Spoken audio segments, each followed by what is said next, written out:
በሙሉ ይሄ የሼር ጥሬ ነው። አይኔ ያያል ጆሮ ይሰማል የምትሉት ሁላችሁ ሼር ኮፕሊንግ በማድረግ ቶሎ ብላችሁ ይሄ ቪዲዮ ለሀፍቴና ለሳሚ አድርሱ እባካችሁ። ቅዱሳኖች ዝም ብላችሁ አይናችሁ ያያችሁ አታሳልፉ። እቺ በፎቶ ላይ የምትመለከት እህታችን እንዲሁም እንደማንኛው ሰው ዱባይ አገር ነው ያለችው። ስራዋ አጨበርባሪነትና ደላልነት ነው።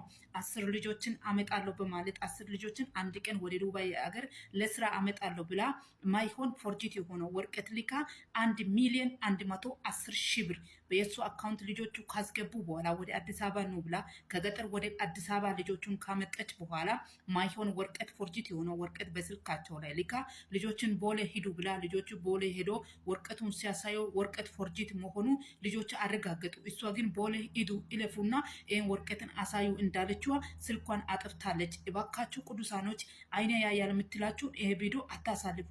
ቶሎ ብላችሁ ለሳሚና ለሀፍቴ አድርሱ። ወንድማችን ሀፍቴ ወንድማችን ሳሚ እባካችሁ በብዙዎች ጎን ትቆማላችሁ። ይህን ችግር ይዞ ሀፍቴ ቤት ልጆች ሄዶ ነበረ። ብዙ ሰዎች ስላለበት ኮሜንት እየጻፈን አንድ ቁጥሩ እየጻፈን ነበረ።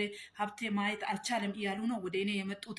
እባካችሁ ሀፍቴ እንዲሁም ደግሞ ሳሚ ሌሎችም ደግሞ በየቦታ ያላችሁ ኢትዮጵያኖች እቺ ሴት ትያዝ፣ የልጆች ብር ይመለስ፣ ግማሾች ሞታለው ግማሾች መርዝ ይጠጣሉ እያሉ ነው። እባካችሁ የአባታቸው መሬት ሽጦ ነው እነዚህ ሀገር ሰርቼ ለወጣሉ አባቴን እናቴንም ቢሆንም ሰርቼ ለወጣሉ በማለት ነው የወጡት።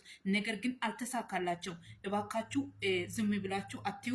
እቺ ሴት ትያዝ ብሉ መረጃ የሷ ደግሞ የምትፈልጉ ሳሚና እንዲሁም ደግሞ ሀፍቴ እኔም በዋትስአፕ ላይ ገብታችሁ አናግሩ። ባዮ ላይ የዋትስአፕ ስልክ ቁጥር አለ።